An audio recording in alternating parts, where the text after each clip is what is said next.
الحمد لله رب العالمين والصلاة والسلام على خاتم الأنبياء والمرسلين وعلى آله وأصحابه أجمعين ومن تبعهم بإحسان إلى يوم الدين.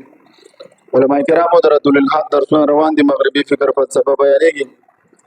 پرون موږ وضاحت کړو د سرمایه‌دارانو نظام کوم ته چې کیپټالیزم وایي د دې بنیاد اډم سمیت یې ښیو مکمل تفصیل په وضاحت کړو. بیا ورپسې کیپټالیزم وکنه سرمایه‌دار نظام وضاحت شو په دې کې د پدې نظام کې د اخلاق کومه تبعی چې راغلي و داغه وضاحت پکې وشو ټول. اوس راځو دویم نمبر چې کوم د هغه سوشلیزم او کمونیزم دی. سوشلیزم او کمونیزم دا د یوې فلسفي دوه اجزا دي، خو یو سیاسي دی او بلې معاشي دی. سوشلیزم معاشي دی او کمونیزم سیاسي دی. بل سبانو دغه شان د کې په سرمایه‌دار نظام معاشي نظام هو سشو کیپټالیزم هو سیاسي نظام سشو چاپسې سیکولریزم او لیبرلیزم دا ان شاء الله تاسو یاد وي دا خبره. او د دې سیکولریزم بانی څوک دی، د دې سوشلیزم او د کمونیزم بانی څوک دی؟ د دې مشر دا کارل مارکس دی. دا په 1818 کې پیدا شوی، دا د جرمنیو دا ملحدو د ترتیب برابر کړو. او د دې د سیاسي نظام چا نافذ کړو؟ دا لینن روس کې په کم کال کې 1917 کې عبارت ټولر سے کتاب کې موجود دی. عبارت مولوی صاحب شروع کا دا پکې بن کې مزبان بسم الله الرحمن الرحیم. سلورم سوشلیزم او کمونیزم. پکې بن کې لکان ورته سوشلیزم لغوي معنی اجتماعیت او اصطلاحي معنی اشتراکیت ده. لفظ د سوشلیزم د انفرادیت ضد دی. انفرادیت حاصل دار چې یو پر هر څه دی جماعت هیڅ نه دی، لہذا حکومت ته د حق نه حاصل چې د پر په معاشي معاملاتو کې دخل اندازي وکړي. او د اشتراکیت دا هو د کیپټالیزم وضاحت شو کنه چې کیپټالیزم کې هغه د افراد او حیثیت حاصل دی، حکومت اسم نشي کولای په ګدار سره خپل خو خدا. خو اشتراکیت ته دا حاصل دی چې جماعت هر څه دی، وی جماعت هر څه دی، فرد اسم نه دی. لہذا حکومت د تمام وسایل او پیداوار مالک دی، هغه به تمام زرعي او صنعتي تجارتي پالیسي جوړوي نافذ کوي. حکومت بعد پر پیشه متعین کوي. په انفرادي تور کوم شخص د پیداوار مالک کېدل نشي.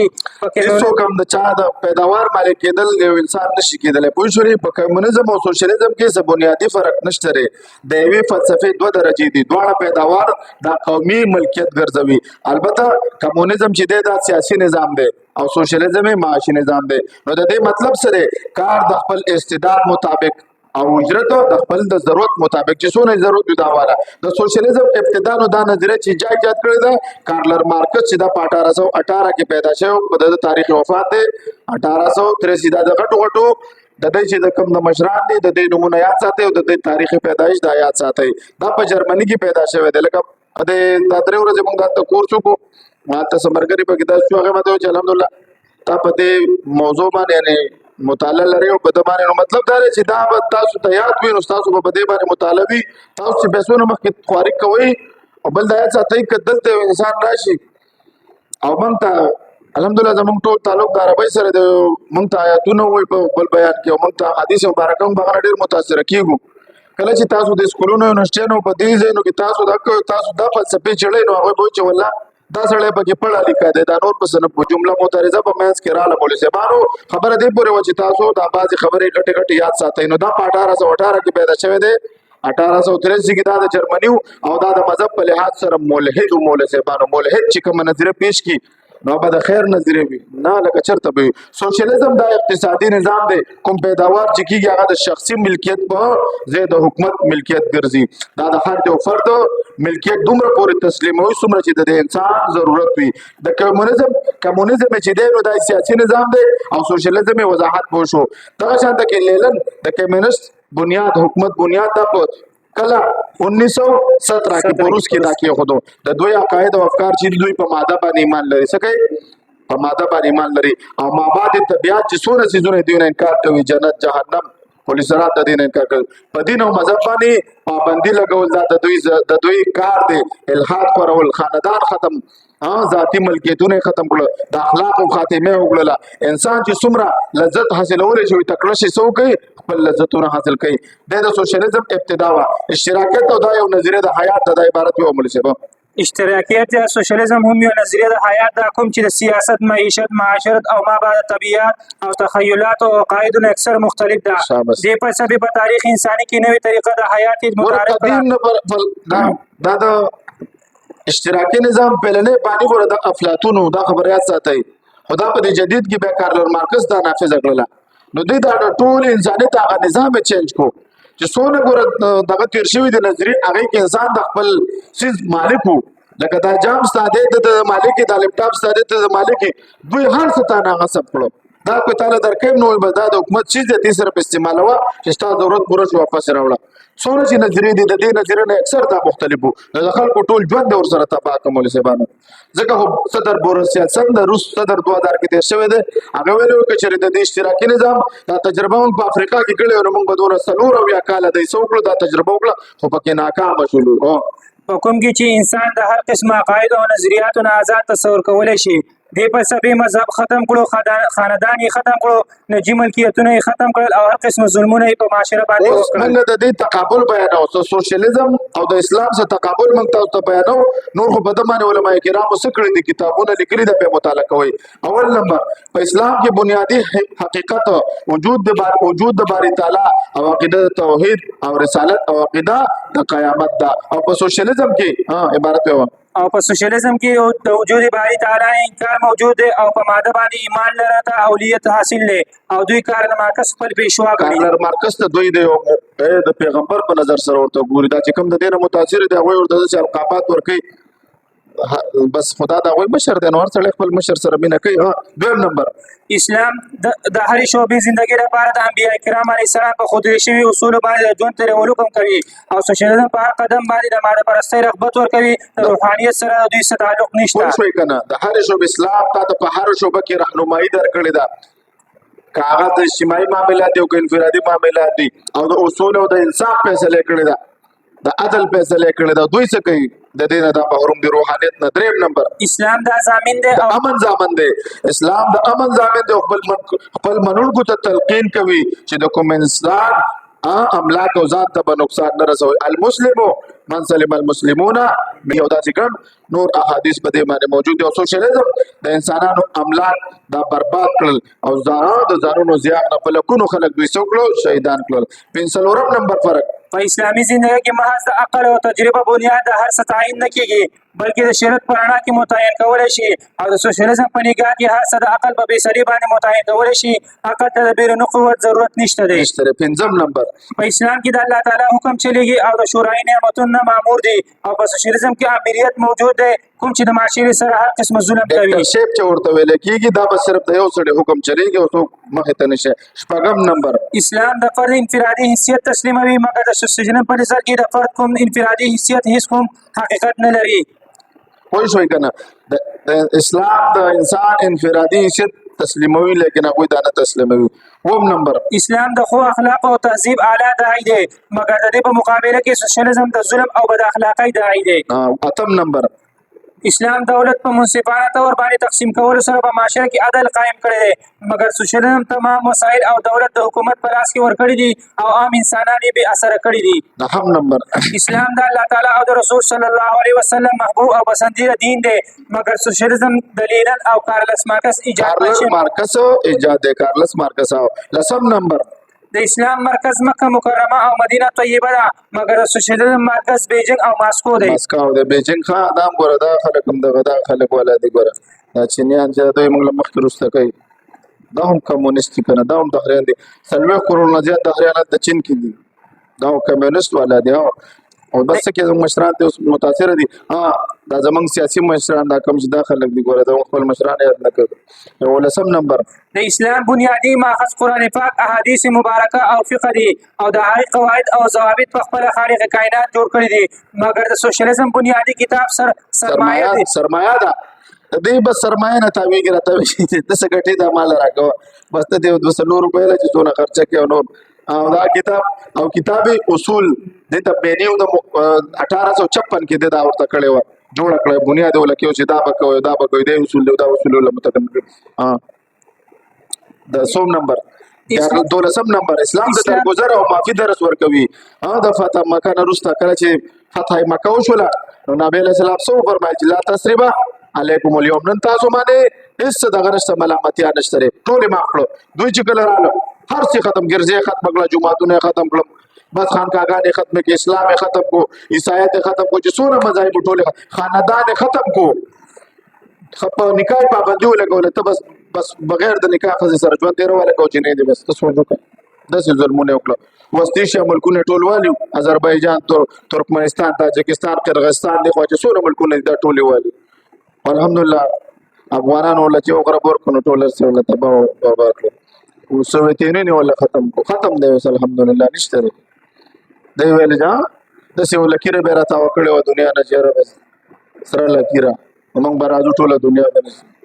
تو افغانیوں کی غیرت دی کا ہے علاج، ملا کو ان کی کوہ دمن سے نکال دو، وفاق کش کی موت سے ڈرتا نہیں ذرا، روح محمد کو ان کی بدن سے نکال دو. تب افغانانو د زړه نه د د روح محمد بس څنګه روغ بس الحمدلله څوک راځي دلته سر خوري. ښه نو پوه شولې اسلام د درګذر او د معافي درس ورکوي او دوی څه کوي؟ نبی علیه السلام ټول معاف کړي، مګر سوشلیزم نظریه والا چې په کوم علاقو باندې قابض شوي دي هغه ټولو د څه کړي ملزمانو اذیتناک دي، سزاګانې ورکړي دي او د هغوی املاک یې غصب کړي.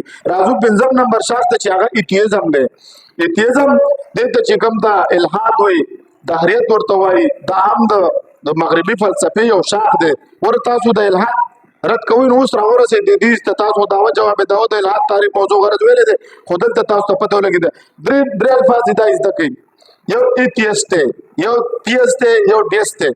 ایتیست وایي ملحد ته، او د تیست چې وایي دا د خدای منونکي ته، او ډیست وایي مشکک ته. د هغه عبارت ټول کتاب کې موجود دی. عبارت وایي عبارت دا د هیومنزم د فلسفې تصور د خدای نه انکار کولو ورته وایي. دا مابعد طبیعت شاه دی کوم ته چې الحاد دهریت او لادینیت وایي. دوی وایي خدای جل جلاله موجود دی. دا ایتیزم چې دی نو دا د الله نه د انکار کولو ته وایي. دا د هیومنزم په هیومنزم کې د هیومنزم د فلسفې تصور کې د الله نه انکار کولو ته وایي. په ملحد او هیومنست کې د عموم خصوص مطلق نسبت دی ملزمانو. او تاسو ته پته ده کنه عموم خصوص مطلق کې څو مادې وي؟ درې وي کنه، دوه د اجتماع او یو د افتراق. هغه ټول په د معنی عبارت وي او مخکې شابه ځي. په ملحد او هیومنست کې د عموم خصوص مطلق نسبت دی، ځکه هر یو ملحد خو هیومنست کې هر یو ملحد چې وي دا به هیومنست وي، لیکن هر یو هیومنست چې د هیومنزم د نظریې والا وي ملزمانو هغه به سوي ملحد به نه وي. بعضې هیومنست پکې ډیست وي، بعضې پکې اګناست چې ورته ویلی کېږي متشکک وي، او حتی چې بعضې هیومنست پکې مذهبي وي. لکه اوس اکثر چې کوم عیسایان دي دا د هیومنزم فلسفه خو مني خو ملحد نه وي، نو بعضې پکې مذهبي هم وي. لکه په مثلا په دور حاضر کې تقریبا تمام عیسایان یا اکثر عیسایان په حقیقت کې دا کرسچن هیومنزم دی. اوس راځي دهریه او ملحد چاته وایي، د هغې وضاحت موجود دی. دهریه او ملحد چاته وایي؟ دهریه او ملحد هغه انسان ته وایي کوم چې د الله تعالی نه منکر وي او نه د الله تعالی د صفاتو قایل وي. دا خلک عموما د مادې په باره کې دا نظریه لري چې دا غیر فاني ده، او د دوی دا نظریه هم ده چې زمانه ازلي او ابدي ده او د دې زندګۍ نه وروسته بله زندګي نشته دی. دوی د معقولاتو قایل نه دي بلکې دوی د محسوساتو قایل دي. بس ما ته وښیه چې زه په ایمان راوړم. هلکه ته د الله د مخلوق نه انکار نشي کولی. ما تقریبا د 200 سوالات مې راجمع کړي، بېګا مې په کلاس کې هلته ومویلې، یو څه 24-25 مې ویلې. ما تاسو د الله د مخلوق نه انکار نشي کولی، د الله نه به څنګه انکار وکړي؟ مرګ ټول ملحدین یې مني که نه یې مني؟ ټولو ملحدینو په مرګ ایمان دی او که نه دی؟ نو دا خو د الله مخلوق دی. کل نفس ذائقة الموت. الله وایي چې دا مرګ ما پیدا کړی، نور پکې آیتونه موجود دي. ته د الله د مخلوق نه انکار نشي کولی او پاسې کې د الله نه انکار کوي. نه دا خبره د دوی غلطه ده ملزمانو. نو دوی محسوسات ما ته وښایه. نو ته خو مرګ تا خو محسوس کړی نه دی که نه، بل ته ګورې ته وایې چې دا مړ کېږي. ته پوهېږئ د محسوساتو قایل د معقولاتو قایل کېږي. د عقل دا د درکړی دی لپاره چې ته خدای وپېژنې ملزمانو. نه پوهېږئ که پوهېږئ خو مخکې زه شابه د دوی خیال دی د قانون قدرت په وجه باندې هر څه کېږي. د دې په وجه د دنیا تکوین وشو او د دې په وجه په دنیا کې تغیر او تبدیل راځي. تبدل راځي. دوی په هر یو کار کې عوامل او اسباب ګوري. ګوره په عواملو او اسبابو ورته دلته موږ اعتراضات کوو، لیکن د دې باوجود موږ یو د انسان ته چې مرګ راځي اولې راځي وایي عوامل او اسباب راشي. موږ ورته ویلي پکار دی چې عوامل او اسباب راځي، پکار دی چې ټول انسانان په یو عمر کې مړه کېدی که نه. د عوامل او اسباب په تا کې راځي، په بل کې ولې نه راځي؟ یو څیز ته وخوړلو، یو خوراک دې وخوړلو، یو دپاره ایزه وګرځېږي، بل دپاره څه وګرځېږي. دا خو پکار دی ګوره ته یو بس کې یو خوراک یې پکار دی ژوند دپاره یو شان دغه مو څه شي اثر مرتب شي کنه د باید د پاره څه شي ضرر وګرځي او د چار لپاره نفع وګرځي. نو دوی اسباب غوري لیکن د دې باوجود دوی د یو چت طاقت قائل دي. دوی د نیچر ته وایي نیچر وایي څه وایي نیچر ورته وایي. دوی وایي چې موږ د دې قائل یو یا قدرت نوم ورکوي. موږ ورته وایي دا زموږ رب دی. دوی موږ مذهبي خدای نه منو. سوي موږ مذهبي خدای نه منو. موږ مذهبي خدای به څنګه نه مني. تا ته د خدای تعریف مذهب بیان کړی دی. البته په هغه مذهبونو کې څه شوی دی تحریف شوی دی. په هغه مذهبونو کې تحریف شوی دی. دې په وجه باندې د الحاد یا د دهریت عالمي ورځ په 18 17 مارچ باندې مانځل کیږي. کوم شروعات چې په 2013 کې کار شوی عالمي ورځ اوس مانځل کیږي. څه کیږي عالمي ورځ مانځل کیږي په 17 مارچ باندې. څه په 17 مارچ باندې په عصر حاضر کې د الحاد لفظ عموما فلادینیت او وجود باری تعالی باندې د عدم یقین په معنا سره ویل کیږي. یعنی داسې شخص کوم چې د مطلقاً د مذهب ضرورت نه انکار یا د نبوت او رسالت او د آخرت د دې ټول نه یا د بعد نه انکار کول ته دهری او ملحد ویل کیږي. د زمانه قدیم نه باز خلک د الحاد په کوم شکل او صورت کې موجود وو لیکن په دې معنا سره خدای جل جلاله د وجود نه انکار ډېر کم شوی دا. دوی به بیا ماده قدیم ګڼله قدیمي زمانه به ګڼله خو به ویل چې دا ماده په خپل وجود کې علت ته محتاج جهان الله تعالی د ولې دا ماده چا پیدا کړی دا. عقول اشره د قدم هغه قائل خو دا عقل اشره او چاول اشره الله تعالی پیدا کړی خو هغه الله قائل خدا سي نو چې دا بیگ بینګ وشو د ماده وشو ماده پیدا شو به ځدی ماده پیدا شو کائنات خود به خود چلےږي. دا خبره د دوی غلطه ده. شپږم نمبر چې دا د ډیزم والا دي. ډیزم والا څه ته وایي چې دی وایي چې دا دنیا خو الله پیدا کړی دا خو دا خود به خود چلےږي. څه کیږي دا اکثر دا خلک دي. دا د هیومنزم تصور خدا پرستی نظریه ده. په انګریزي ژبه کې د ډیزم وایي د دوی عقیده ده چې دا کائنات خو الله تعالی پیدا کړی دی لیکن د تخلیق نه وروسته الله تعالی د کائنات سره خپل تعلق ختم کړی دی. د ډیزم منونکو ته ډیسټ وایي. لفظ د ډیزم والا لاتینی ژبې لفظ نه جوړ شوی دی. د دې معنی ده خدا د دې معنا د خدا یعنی موږ په الله ایمان لرو. د 18 صدۍ نه تاسو درې الفاظ به تاسو ته مه دراشي. یو چې دا ته عبارت مخکې یو شمس د 18 صدۍ نه قبل ایتیزم او ډیزم قریب وو لیکن د 18 صدۍ د 18 صدۍ ته ودرېږه. د 18 صدۍ مفکرینو په دوه الفاظو کې فرق وکړو. یو ایتیست شو ایتیست ملحد شو پکې ایتیزم والا تلاړو. یو ایتیست چې دا الله مني او د الله د عقیده چې دا هر څه په کائنات کېږي دا د الله تعالی په حکم او په اراده سره کېږي. دریم نمبر پکې دا د څه شو د ډیسټ والا شو. ډیسټ والا شک کی شو څه شو دوی وایي چې الله خو دا کائنات پیدا کو خو اوس دا خود به خود چلےږي. او دس مطابق د کائنات رابطه د الله تعالی سره نشته لري. په نور الفاظو کې د دې تحریک هدف رسالت او آخرت نه انکار کول مقصد دی. د تحریک کا فروغ د دې تحریک چا مخکې بوته دا ډیوډ هوم او مډلټن او دا شانته کې د اډم سمث د تحریرونو د لټیر زیات فروغ میسا. دا اډم سمث څوک دی لګانو ډیډا سمث څوک دی نو سوشلیزم مشر دی. کیپیټالیزم څوک وایي هر خپل نظریه ورکوي. دا د کیپیټالیزم موږ ویلې سرمایداري بنیاد دی خو کړی ډیډا سمث چا بس یاد درته ماشاءالله اډم سمث خو د بنیاد چای خو د سرمایدار د مستاسو پوه شوي په الهام په موضوع به ان شاء الله پوهیږي. ښه ډېر ځم چې د اکثر د ساينس زده خلک اختیاروي د خپل ساينسي تجربه په بنیاد انکار کوي چې الله تعالی خو دنیا پیدا کړې ده او دا په قانون د فطرت سره خود به خود چلیږي. واټر سوي دا په بل یو فلسفي دي هغه وی الله دنیا پیدا کړې ده مثال د غړې ده چې ده مثال د غړې ساته چې غړې جوړ کړي اوس په خود چلیږي. په دا شاته کې په دمانه ډیوډ هوم او جان لاک په دوی باندې رد کوي چې بای غړې خو مونږ ولې درچې جوړ کړي د سره الله نعوذ بالله موجود نه دی. دای په دوړلو کې دي د ډیزم والا چې د معجزاتو نه انکار کوي. ډیزم والا څوک دی لکه الله باندې خو چې قانون د فطرت سره چلےږي او ډیزم والا څه وایي چې سره د خدای نشته دا غټه خبره بیا ساتي دا نوٹ کوئ. ښه ډیزم والا وایي چې کائنات خو خدای پیدا کړي اوس په خپل چلےږي او ایتیزم والا وایي چې الله نشته او کیست والا وایي من مذهبي خلک یو چې الله موجود دی او د کائنات په خپل باندې هغه په خپل کنټرول سره ساتي چې څه کېږي د الله په اراده سره کېږي. د ډیزم والا به د معجزاتو نه انکار کوي خو خدای مني خو معجزات نه مني. هغه بس موږ الله د کائنات پیدا کړی دی یو مذهب منلو ضرورت هم نشته مخکې زر زر شابه د عبارت دې وه. ازم نظریه واره د انبیاء کرام علیه السلام د موجودات خارجي هدایت او د وحي نه انکار کوي ځکه دوی وایي دا قوانین د فطرت اټل دي خدای جل جلاله قوانین د فطرت هیڅ کله نه بدلوي. یو منټ دوی وایي چې قوانین د فطرت نه بدلېږي حالانکه نیوټن په خپله باندې غټ ساینسدان دی او هغه په خپله د دې قایلو خپله سټیفن هاکینګ وایي چې دغه نیوټن د معجزاتو د څه شي قایلو چې هغه د یوشا علیه السلام د عمالقو سره جهاد کولو هغه وخت کې دعا وکړه او انور دوی ته ودرېدلو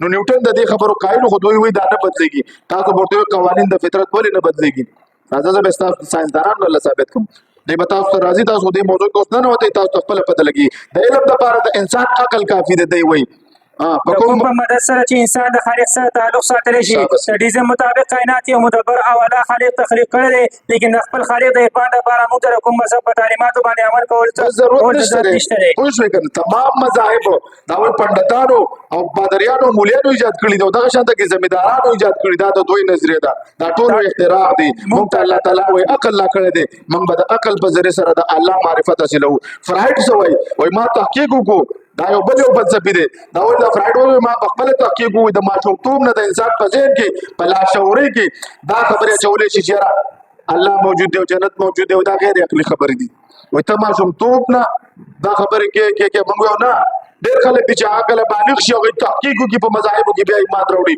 او الحمدلله په دنیا کې چې ډېر په تیزۍ سره خورېدونکي دوه مذاهب دي چې یو الحاد دی او اسلام دی یهودیت او عیسایت د اسلام هېڅ مقابله نشي کولی صرف ملحدین د ټولې دنیا مذهبي خلک هم راپاڅېدلي دي په اسلام اعتراض کوي پوهېږئ که نه پوهېږئ ملچبانو د انسان په ذهن کې څه څیزونه کښېنوي چې هغه بیا وروسته د غیر عقلي باعث وګرځي نو دا مثال د مذهب هم دی مثلا د جنت او جهنم تصور دا د هغه ارزوګانو نتیجه کې پیدا کېږي کوم چې د ماشومتوب نه د انسان په ذهن کې اچولی شي دوی ته وایو که نه د الله تعالی ساینس کله د الله د وجود نه انکار کړی دی د الله تعالی وجود د معاشرې دپاره فایدهمند دی که د الله وجود نه موجود کېدل د الله معاشرې دپاره فایدهمند دی مړه یو د الله وجود د معاشرې دپاره فایدهمند دی تاسو سوچ وکړئ د الله تعالی وجود موجود کېدل ډېر ساینسي دی او که نه موجود کېدل ډېر ساینسي دی یاره عجیبه خبره ده په کائنات کې چې څونه ذهین انسانان تېر شوي دوی اکثر د الله د وجود قایلو کو انکار کوونکي وو د الله د وجود اقرار کوونکي وو تقریبا ما دا سوالات را جمع کړي وو ما زه انشاءالله دا به بیانوم ها نو دا حقسلې څه وایي حقسلې وایي مذهب د انسان او د دې د ماحول نه پیدا شوی دی دا اوس دا ماحول ختم شو یا ختمېږي اوس وایي د الله تعالی افادیت نعوذ بالله په آخري مقام کې دی وایي مزید ترقي نشي کولی ما فوق الفطرت طاقتونه په اصل کې وایي د مذهب د بوج اوچتولو نه وایي دا اوس د څه شی دی وایي د ذهن یو اختراع ده موږ وایو دا خبره ستاسو غلطه ده مذهب ماته اصول مقرر کړي دي زه به په مذهب ماته ویلي چې ته به څنګه ژوند تېرې ته دا د مین نه وباسه اوس خو ستاسو دا نظریه باطله شوې ده د حقسلي نظریه چا باطله کړې ده پوسټ ماډرنزم پوسټ ماډرنزم نظریه موږ ویلې ده که نه هم د وروسته روانه پوسټ ماډرنزم د 1950 نه دا د 20مې صدۍ نظریه ده دوی وایي چې دا هیومنزم هم فلسفه لري سیکولرزم هم یو نظریه لري لیبرالزم هم یو نظریه لري سوشلیزم هم یو نظریه لري دغه شانته کې سرمایه کیپیټالیزم هم یو نظریه لري او دغه شانته کې مذهب هم نظریه لري دا ټول یې خواکه پوسټ ماډرنزم کوه پوسټ ماډرنزم څه ته وایي چې څه دې خواکه کوه نه مذهب شته او نه کومه فلسفه شته نو حقسلي ستا مسله خو هم خرابه کړه ته خو هم څه کړی یو طرف ته کړی چې ته مذهب یو طرف ته شوی ته یو طرف ته شوی الحمدلله اوس هم د هغه وخت دا خبرې کړي سل 200 کاله مخکې دوی دا خبرې لیکلي چې مذهب په آخري درجو کې دی راشه اسلام اوس هم الحمدلله په تیزۍ سره په ترقۍ روان دی الحمدلله د ډیزم او د اسلام تقابل ډیزم څوک دی الله باندې خو اوس په خپله چلېږي شاباسي دا د ډیزم دا خو چې الله موجود دی خو دا خود په خوده چلېږي اسلام او د ډیزم تقابل ډیزم د جدي الحاد یو شاه دی ځکه چې په ډیزم کې هم د الله تعالی د صفاتو نه انکار موجود دی ځکه د اسلام نظریه ده چې دا هر څه د الله تعالی په حکم او ارادې سره چلېږي تر دې پورې چې یو پاڼه هم د الله تعالی د ارادې نه بغیر نشي خوځېدلی الله تعالی ژوند ورکوونکی دی الله تعالی ټول کائنات کنټرول کوونکی دی د الله تعالی نه علاوه څوک نشته چې دا هر څه کنټرول کړي لکه آیات مبارکه منګ ګورل تا اکثر عقلي دلایل بیانو سکو ولې قرآن او حدیث که موږ دوی ته پیش کوو دوی موږ سره نه مني خو موږ اوس یو څو عقلي دلایل د قرآن کریم نه عقلي دلایل تاسو ته بیانوو چې دا ورته ووایه چې ته د ډیزم والا سره د کله بحث راشي چې ته وایې چې الله کائنات پیدا کړی ته ورته وایې چې الله تعالی دا کائنات چا کنټرول کړی دی دا خود په خود قوانین د فطرت چا په څلورو کې پابند کړی دي زمان دی مکان دی ماده د میټر ماده د توانایي دا چا کنټرول کړی دي په دې ماده کې دا ډېر خصوصیات د چا راغلي دا خو الله کنټرول کړی چې ان الله يمسك السماوات والارض ان تزولا ولئن زالتا ان امسكهما من احد من بعده انه كان حليما غفورا بشک الله تعالی زمکه اسمانونه ساتي کې چیرې دی بل ترجمه ویو بشک چې الله تعالی اسمان او ځمکه ساتي او نسی چې ظاهر نشي او قسم نه کچر د دواړه په زوال شي نو دا الله تعالی علاوه بل به هیڅ نشي ساتلی بشک چې دا واستل شي شابه الله تعالی د تحمل والا د ډېر بخون کې د عقلي دلایل بیانو د ډیزم وانه چې سوال وکړي چې انسان ته مرګ ولې راځي نو دوی جوابات کوي چې کله جسم ناکاره شي نو بیا ورته مرګ راځي نو سوال دا چې د ټولو انسانانو جسمونه په یو اندازې سره ولې نه ناکاره کیږي که فطرت سره کیږي پکار ده چې د ټولو انسانانو په یو شان عمر کې ناکاره کېدلې د بعض انسانانو عمر 100 کاله وي د هغوی د جسم اعضا په 100 کالو کې هم نه خرابېږي او بعضو ته په ماشومتوب کې مرګ راشي او بعض مور د خېټې نه مړه پیدا شي د دې څه فلسفه ده د دې جواب د ساینس سره نشته دی د دې جواب مذهب ورکړی دی چې مرګ او جن الله تعالی پیدا کړی دی او هر یو انسان د عمر اندازه مقرر کړی ده پوه شوې که نه آیات مبارک دی الذي خلق الموت والحیات ليبلوکم ایکم احسن عملا دا شان د کتاب آیات مبارک دی سورۃ واقعه آیات نمبر 58 یو آیات او ترجمه کوم مخکې بس الله تعالی ذات چې مرګ او جن پیدا کړی دی دې لپاره چې تاسو ازمایي تاسو باندې امتحان راولي چې تاسو کې ولنبلونکم بشیء من الخوف والجوع ونقص من الاموال والانفس والثمرات وبشر الصابرین الله تعالی وایي زه به تاسو باندې امتحان راولم مالونه به کم وي ځانونه به کم وي ویره به وي در باندې 15 قسم دي مفسرینو په هغې باندې وضاحت کړی دی مخکې کال کې بل ورځ مخکې کال کې سوال کړی و مرګري زموږ مرګري سوال کړی و دلته هغه ویلي ملحد په سوال کړی به علما د آیات کې جوابونه ورکړي او به ډېر خوشاله معصوم دا وای دا مرګ چې راځي یا معصوم باندې چې دا تکلیف بیماری راځي نو دا خو ته خو ګناه نه ده کړې کنه سوال داسې ملحدینو سوال کړو د معصوم له چې اوس په معنا سبق پاتې چې غوځه دا سوال به اوس پکې وي ملحدین سوال کوي چې د معصوم د بیماری ولې راځي د څه ګناه خو نه ده کړې کنه نو موږ ورته دا بیماری راتلل د ګناه په سبب خو نه کېږي دا خو امتحان دی دا الله رب العزت په دې آیات کې فرمایي ولنبلونکم بشیء من الخوف وغسړی را پاسوي ولنبلونکم بشیء من الخوف والجوع ونقص من الاموال والانفس والثمرات وبشر الصابرین د آیات کې الله رب العزت وایي چې زه په تاسو باندې ولګا راولم تند براولم د ځانونو نقصانونه به بیماری به راځي دا ماشوم د دې وخت کې دا پلار مور د ماشوم د ځان نه ډېر ګران دی دې وخت کې د پلار او د مور امتحان اخیستل کېږي چې دې وخت کې دا د خدای سره جنګ کوي ډېر خلک موږ لیدلي دي چې نعوذ بالله تکلیف به راشي په اولاد باندې په کور کې بیا د خدای سره جنګ کوي او دې وخت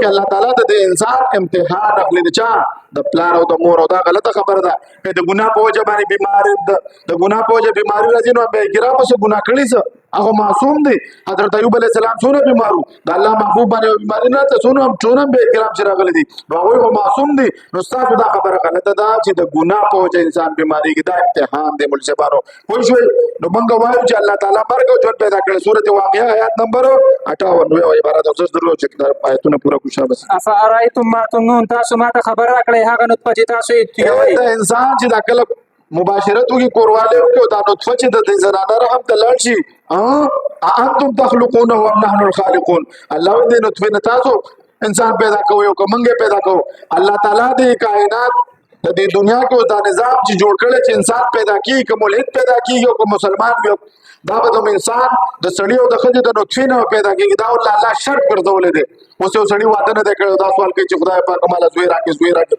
نو دا کیږي که ټول عمر خدای ته بس د پرې نه عاقلان ورته چې دا ټول نکاح که به راشه نو موږ وایو ملحدین ته چې دا د سړی او د ښځې دا ماده ورته شرط دی منی ول شرط تاسو تکړه شي بغیر د دې نه یو انسان پیدا کوي څوک شروع نه نوستل په یو ماشي ژوند کړي د پروغ تمام جهان دی راشي یو ماشي کې ورو واچوي که په تم درته ولګي کنه مل سبا نه پويږي دا شانته کتاب آیات دی افرایتم ما تحرسون تاسو ما خبر راکړی هغه ته هم چې تاسو یې کوي انتم تزرعونه ام نحن الزارعون آیات تاسو د کرل شي زرغونه ویا منګه زرغونه دا شانته کې بل آیات مبارک دی لو نشاء لجعلناه حطاما فظلتم تفكهون کومه وغواړو نو خامخا دغه وچ او ذره به ګلو الله وی کومه وغواړو څه به اوس به راونه کې جوړه توخم ها بیا به تاسو حیران شئ افرأیتم الماء الذي تشربون الله تاسو ما ته خبر راکړئ هغه اوبه تاسو چې تاسو تاسو سکي انتم انزلتموه من المزن ام نحن المنزلون دا تاسو نازلوي تاسو خو یو د ټیک شو ساينس تاسو څومره وخدله چې بھائی باران کیږي څنګه کیږي بړبړ کوي چې دې کې د بخارات د سمندر نو به الرټ شي دنه د اساس کې څوک جوړي په دې باندې موږ مکمل تفصیلی وضاحتونه مخکې کړی دي بل آیت مبارک دی لو نشاء جعلناه وجاجا فلولا تشکرون شابه کومه وغواړو نه دغه ترغیب به وګرځو شکر نه وباسي دا کوي او چې کوي تاسو خدای د الله په وجود باندې کوي کوي مرزبانو ما ابو الهت ویل سو جره چې په کراچي کې کوی راو باسي بور کې انت ترویر او بوزو په پېښور کې چې راو باسي خوږیو وې د ته نیچر به ګاډ به کو خدای هم دغه ما الله دې چې د هر څه پیدا کړو کنټرول کوي کنه او ته هم خدای باندې خو انکار ته نشي کولای انتم انشاتم شجرتها ام نحن المنشئون آیا تاسو د دې ونه پیدا کړی دا یا موږ پیدا کوونکی یو تو تل ملک من تشاء الله تعالی چې ته خوشي بادشاہي ورکوي وتنزع الملك ممن تشاء چې ته خو دا غره بادشاہي اخلي وتعز من تشاء الله تعالی چې ته خوشي عزت ورکوي وتذل من تشاء چې ته خوشي ذلت ورکوي وتخرج الحي من الميت او الله تعالی را وباسي ژوند د مړینا الله تعالی ژوند را وباسي د مړینا د انډینا مړه ده کنه ژوند دې را وباسي کنه را وباسي الله تعالی د بیچاره هغه نه د مرغي ژوند بچي پیدا کوي او الله تعالی د بیچاره کنه مرغي نکله خو د چرګ بچیا د نور څو حیوانات کمانډو راځي پیدا کیږي د به عبارت په الله تعالی د بیجاره نطفه نه انسان پیدا کوي دا انسان چې کله د ماده منی دا خو بیجاره ده کنه دنه د مخلوق څوک پیدا کوي تاسو الله وتخرج الميت من الحي والله تعالی را وباسي د مړ نه ژوندې الله تعالی د ژوندې مرغۍ نه بیجاره هغه پیدا کوي یعلم ما بین ایدیهم وما خلفهم ولا يحيطون به علما الله تعالی پوهیږي په هغه باندې چې هغه وړاندې دوی دي او په هغه باندې پوهیږي کوم چې ورسره دوی دي او هیته نشي کولای مخلوقات الله تعالی د علم ليس كمثله شيء ليس كمثله شيء هو السميع البصير نشته الله تعالی پشان سسیز او الله تعالی نور زه تو آیاتونه هم دي نو دې پورې موږ راورسېدلو چې موږ دا څلور پنځه شاپونه ویل ډېر همدرس دی دا مرګري ځان سره یاد کړئ سبب وایو ریشنلیزم عقل پرستی څه ته وایي د دې وضاحت وکړو د اسلام او د عقل پرستی په اړه کې وضاحت کوو اصل کې په یورپ کې چې کله دوی کې دا تحریکونه شروع شول دوی کې دا ډوډلې پیدا شي چې بای دا علم اوس موږ څنګه حاصلو موږ مخکې نه خواندو اوس به علم څنګه یو منټ موږ به علم څنګه نو دوی بعضې وایي چې تجربې سره به حاصلېږي تجربې پسند شو بعضې عقلیت پسند شو نو ډوډلې پکې وي د هغې وروسته وضاحت به را روان وي واخر دعوانا الحمدلله رب العالمین